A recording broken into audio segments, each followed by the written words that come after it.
Meet Jackson Jean-Baptiste. He's slouched against the cold brick wall of his apartment building in Flatbush, an old-school rap tune thumping in his ears.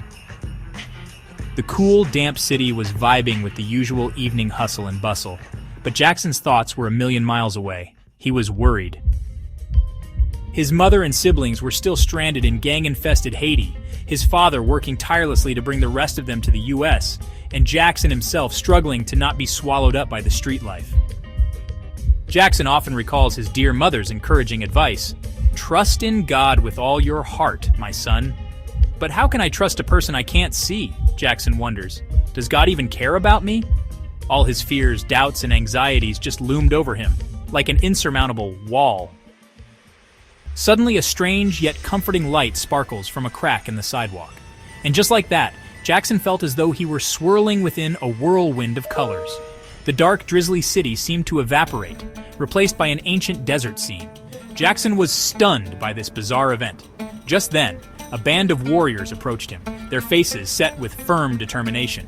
"Who are you, young man?" Before him stood an imposing gray-bearded man. I'm Jackson, sir, but I don't know how I got here." "It is well for you to be here. I am Joshua. My people and I have been sent to take the city of Jericho." "Jericho? From the Bible?" Jackson thought to himself. "But how's that possible?" Before he could utter a word, Joshua said, "That city is a stronghold, built with the strongest stones, surrounded by walls that have withstood many attacks.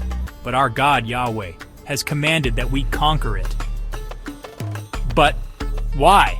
Jackson asked in all sincerity. Joshua explains, "Although Yahweh has given the people ample opportunity and time to change their wicked ways, they have persisted in many brutal and horrendous crimes. So now God's judgment has arrived for Jericho. In one more day we will take the city. Jackson, will you march with us?" Jackson was left speechless. Joshua's face softened with empathy, and he said, "I sense you are a young man of strength, even if you don't yet know it." "Walk with me, Jackson." As they walked, Joshua spoke of the conquest ahead and the importance of strong faith.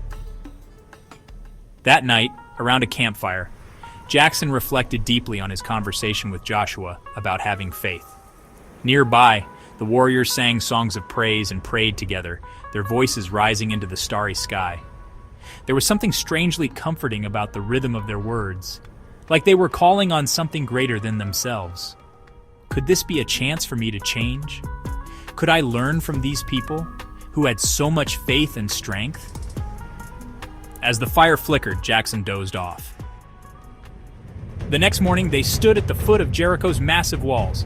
Joshua gives a final command. "Today we will march around the city 7 times. We will shout, and then the walls of Jericho will come down."